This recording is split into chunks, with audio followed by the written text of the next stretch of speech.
What is going on, guys? Jack here and welcome to episode 84 of the Bristol Rovers career mode series. And in this episode we are going into things straight away and we're going to get some revenge against Newcastle United. Because if you didn't know, in the last episode, well, we got beaten in the FA Cup semi-final pretty unfairly, if I'm going to be honest with you, on penalty. So we're looking for some revenge at St James's Park, and if we can beat them here, that would really prove a big statement that we could have beaten them and we could have gone on to win the FA Cup, really. And it was very unlucky that we didn't. We just didn't have the right penalty takers, and that's something I'm going to invest in next year. But yeah, this is the final episode of this season, and it's going to be a very eventful episode as well, with this first game against Newcastle United, trying to prove to the Newcastle United fans that we are indeed better than them. And you can see the league table, we're currently in 10th position, so we're not in the best of positions. Well, we are in an alright position anyway, because our league objective was to not get relegated, and we're certainly doing that by finishing 10th so far. And any points picked up in this match will really help us for sure. But right in this match, I had to play some players that I wouldn't normally play, and we were playing Susac in this match, and that was, I think he's Croatian. I'm not 100% sure. He might be Paraguayan. I'm not too sure about that, but he's a free agent that we did pick up, and that free kick there almost went in, but luckily for us it didn't, and it just went wide of the post. Very, very close stuff there. And then Ben Rees right here finding Ryan Brunt having a shot, and Ryan Brunt finding the back of the net, of course, with his left foot as well. And you can see there, I also went a little bit too far and over the top with the celebration there, doing a little bit of the shush celebration. And can you hear me, to the Newcastle United fans, as we score in this match. And we really did miss Ryan Brunt in that match, in that FA Cup match. And that was my mistake. If Ryan Brunt was in that match, we may have actually won that match. And that is something that I'm full aware of. And it's a real shame that he wasn't in that match. I do believe that he was low on fitness, and it was completely my fault. But anyway, that's happened. We can't do anything about that. We just got to hope that next year that we do a little bit better. But we can't cry over spilt milk, and we've got to carry on and try and be a better team. And right there, look at that finish. He's just unstoppable. Ryan Brunt again with a fantastic finish. I did not think he was able to tuck that into the back of the net. But look at this here. He's put through first time shot, and look at that. His stats just need to be improved so much. He is broken. He is a broken player on career mode. He's been so good for us, and I will be making him club captain. I've said this in the last episode, and I didn't actually make him club captain, as Adam Campbell scores a pretty good goal there, straight from kickoff, and it wasn't a kickoff glitch from Newcastle United. Of course, the AI don't know how to do that, but I'm sure if they did, they would certainly exploit the hell out of that. But it's pretty much straight from kickoff, and Adam Campbell puts it into the back of the net. But I am actually going to go and find out. I think at the end of this series, I've got to do a Ryan Brunt compilation, because he scored some fantastic goals in this series. I've got to put them all together into a video. Let me know if you guys do want to see that. I think that would be quite a funny video, and yeah, that would be quite an interesting one, because he scored a lot of goals in his career, and just viewing the best ones would be quite a highlight of this series, because he's been by far the best player in this series. We bought Mitchell Duke.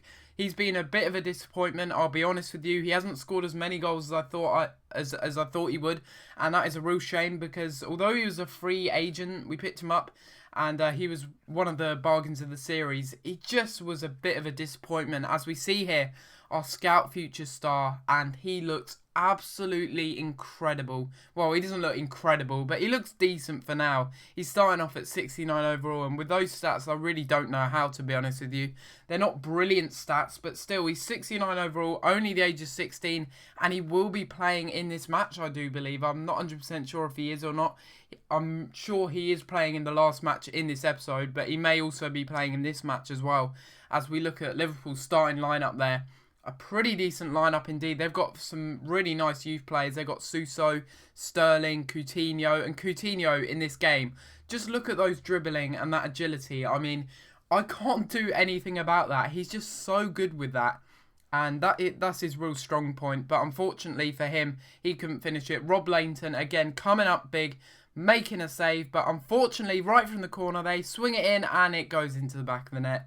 Couldn't do anything about that as well. You know, many things in this game I really can't do anything about, and they score there. I think that might have been Laurie. No, it was actually Luis Alberto getting the header there, and it looks like he's been the replacement for Luis Suarez, and that was a pretty decent header, but I would have expected our defenders to do better there. But anyway, we score ahead of our own, and it is none other than Tom Parks, who I do believe is the vice-captain at the moment at the club. I'm not 100% sure. Maybe he is the captain. It's either him or John Joe O'Toole at the moment, but I'm not 100% sure. I will have a look once I get back onto playing onto Bristol Rovers. But let me know in the comments down below, guys. Would you like to see live commentaries for Bristol Rovers? Because I've really haven't done that in that series, and you guys seem to absolutely love like the live commentaries in the Inter Milan career mode series.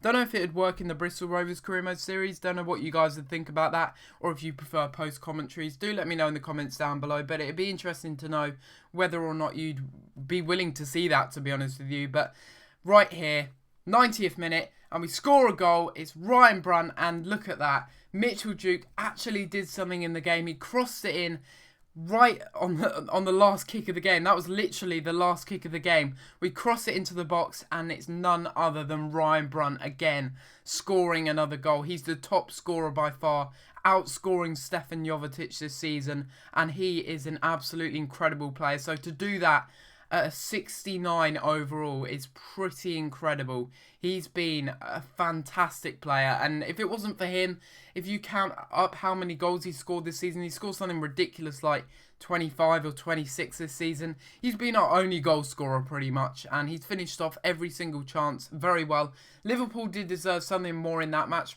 A draw would have been fair, to be honest with you. That 90th minute goal was a little bit undeserved, but you know, that's the game. And once again, Mitchell Duke is going on a run without scoring, and I decided to bench him for this match because he was a bit disappointing, and I decided to give Mason Bennett a try because he has been bumped up to exciting prospect, which is absolutely fantastic. He's now 70 overall, 20 years old. He's going to be a great player in the future, as well as Giacomo Rossina and a few other players that we do have, such as Gerard Hughes at the cam position. But I am looking to buy some players next season, and maybe I'll do the financial takeover. If I get under 10 million, do you think it's fair that I do the financial takeover?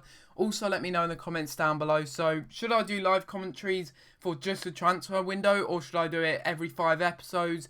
You let me know in the comments down below, guys, pretty much, because it'll be interesting to see what you guys think. But I think live commentaries would only really work during the transfer window. It'd be a little bit more entertaining, but I prefer post commentaries, really. I find it easier to do, and it's not easier to edit personally, but you know, I do prefer doing these post commentaries because it allows me to talk about things that I want to talk about, and you know, improvements that I can make to the series, and basically discussing it with you guys, really, because in live commentaries I don't get that chance to kind of speak to you guys one-on-one. It's a little bit weird, really, because I'm doing it at the time, so I can't really get any feedback or ask you guys questions or anything like that. Well, I guess I can, but anyway, it doesn't matter about that. Just let me know your thoughts in the comments down below on those two things. And we're going into the final match here of the season, and it is against West Bromwich Albion. Nothing happened in this match, and then Chris Brunt, the other Brunt, scored. Not the Brunt we wanted to, but it's actually Chris Brunt who scored the goal there with his left foot. He's got a cannon of a left foot for sure. A really good left foot, and he rifles that into the bottom corner. Really good goal from him, and West Bromwich Albion were pretty dominant in this game, but that was one of their only chances. They had a lot of possession, but they just didn't seem to do much with it. That was their only goal, and we do lose on the final day of the season, which is a little bit disappointing. I would have expected a little bit more from that, but I think Ryan Brunt did get injured in the last game, which I did sim against Sunderland, so that is exactly why we did lose the game, because Ryan Brunt wasn't playing.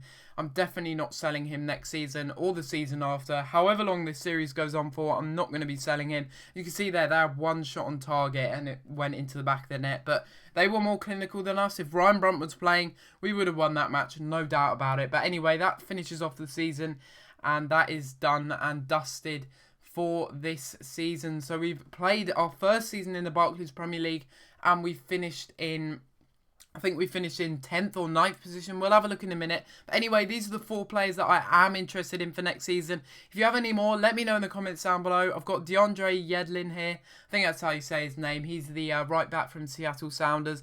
He looks incredible. He really does. He's so young as well. And of course, we've got Valentino Lazaro here. A long-time target for me in this career mode series. And we've also got Jose Villarreal. Now, this is a very interesting striker that I will be trying to pick up, as well as Dennis Pryor at the cam. He's not really someone I do want to pick up. He's just someone that I was interested in because his contract is expiring, and it will be interesting to see if he's a free agent next year, but he most likely won't be because I highly doubt that Anderlecht, I think that's how you say their name, the Belgian club, I highly doubt they'll let him go. But we're having a look at the season stats here, the Premier League table, all of the other tables and the draws, and you can see that we did finish in 8th place, which is really decent. We finished above Everton on goal difference, and you can see there the teams that have been relegated are Sunderland and a couple of others that I can't see, so West Brom and Swansea City. So that's quite interesting to see. They'll be going down to the Championship next season, and we'll see 3 new teams coming up from the Championship to the BPL. And you can see there Everton did win the FA Cup, which is a shame. I was rooting for Newcastle as they did beat us. Aston Villa won the Capital One Cup, surprisingly on penalties against Tottenham Hotspur, which is a big surprise. I would have expected them to win that. And Barcelona won the Copa Europe, Real Madrid won the Champions Cup, and Liverpool won the Euro League. So that's very interesting indeed. And of course, we got the Confed Cup. Let me know if you guys would want to see that. I don't know if we've actually qualified for that. It looks like we do, or have qualified for that, as we are on 16 points, I do believe. But you can see here, the top scorer, Ryan Brunt, 28 goals this season, outscoring absolutely everyone. His closest rival was Stefan Jovetic all season. Those two have been amazing, but Ryan Brunt, again, outscoring everyone in the league. He's been incredible this season, and he is certainly the reason why we finished in the place that we did. But you can see there, we got our 2 players in there, only at 8th and 9th for assists. So we've had quite a few different people getting assists for us, and it is Rees and Taylor that are the top assisters for our club. But it's quite interesting to see that Cavani was the top assister. And then you can see there that I think, yeah, Courtois did get the most amount of clean sheets in the league. He got 19 clean sheets, which is quite interesting. And I think, I don't know where we were there. And the most amount of red cards actually did go to John Joe Tall, I do believe. He was joint first with the most amount of red cards. As you can see there, 2 red cards. But hopefully you guys have enjoyed this season. Season 4 of Bristol Rovers Career Mode Series. If you do want another season, out on Monday, out on Tuesday. Let me know in the comments down below and leave a like on the video if you have enjoyed, because this series is just absolutely fantastic. It's the best series I've done on YouTube with regards to response, and I've just got to thank you guys for that so much. So if we can continue the support and hit 50 likes on this video, that would be absolutely incredible. Hopefully you guys have enjoyed though. Leave a like if you're new, subscribe if you're new as well, I guess, and I'll see you next time for another video. Thanks for watching.